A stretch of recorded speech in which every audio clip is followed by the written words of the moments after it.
దక్షయజ్ఞం గురించి మీలో ఎంతమందికి తెలుసు?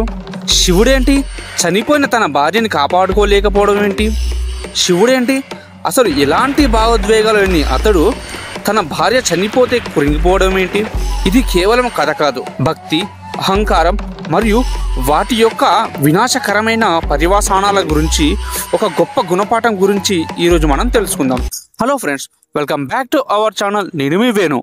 పూర్వం దక్షుడు అనే ఒక గొప్ప మరియు శక్తివంతుడైన రాజు ఉండేవాడు. బ్రహ్మదేవుని కుమారుడైన దక్షుడు తన సంపద మరియు అధికారం పట్ల అమితమైన గర్వాన్ని కలిగి ఉండేవాడు. దక్షుడికి సతీదేవి అనే ఒక కుమార్తె ఉండేది.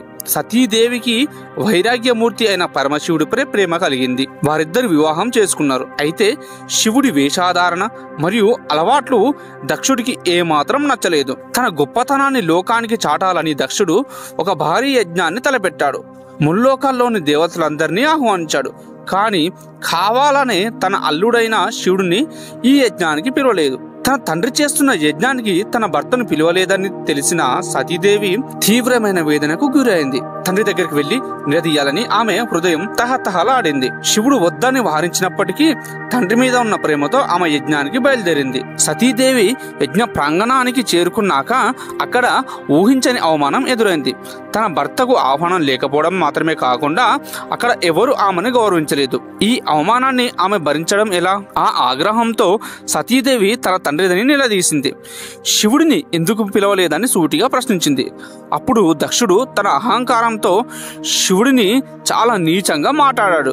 తన భర్తను అంత దారుణంగా అవమానించడంతో సతీదేవి తట్టుకోలేకపోయింది. ఆ తీవ్రమైన అవమానంతో ఆమె అక్కడికక్కడే యోగాగ్నిని సృష్టించి తన శరీరాన్ని దహనం చేసుకుంది. తన ప్రియమైన భార్య ఆత్మాహుతి చేసుకుందన్న వార్త విన్న శివుడు ప్రళయకాల రుద్రుడిలా మారిపోయాడు. ఆయన కోపం అగ్నిలా ప్రజ్వరిల్లింది. ఆ సమయంలోనే తన జటాజూటం నుండి భయంకరమైన వీరభద్రుని సృష్టించాడు. వీరభద్రుడు శివుడి ఆజ్ఞ మేరకు దక్షుడి యజ్ఞ ప్రాంగణానికి చేరుకొని బీభత్సం సృష్టించాడు. యజ్ఞాన్ని ధ్వంసం చేశాడు మరియు దక్షుడి యొక్క తలను నరికివేశాడు.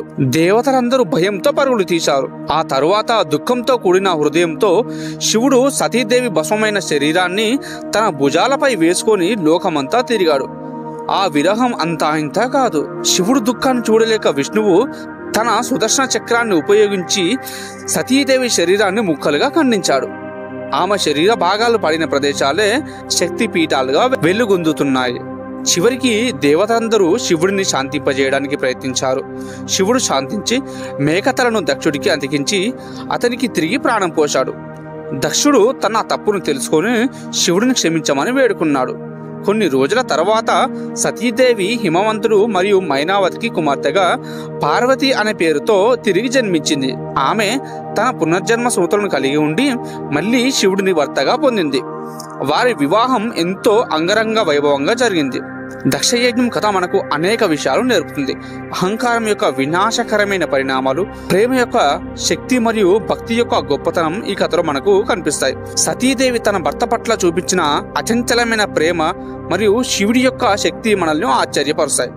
సో ఇది ఫ్రెండ్స్ ఈ రోజు యొక్క టాపిక్. ఈ వీడియో కనుక మీకు నచ్చినట్లయితే దయచేసి మన వీడియోకి ఒక లైక్ వేసి, అలాగే ఈ వీడియో ఎలా అనిపించిందో ఒక కామెంట్ చేసి, మన ఛానల్ని సబ్స్క్రైబ్ చేసి మన ఛానల్కి అయితే సపోర్ట్గా ఉండండి ఫ్రెండ్స్.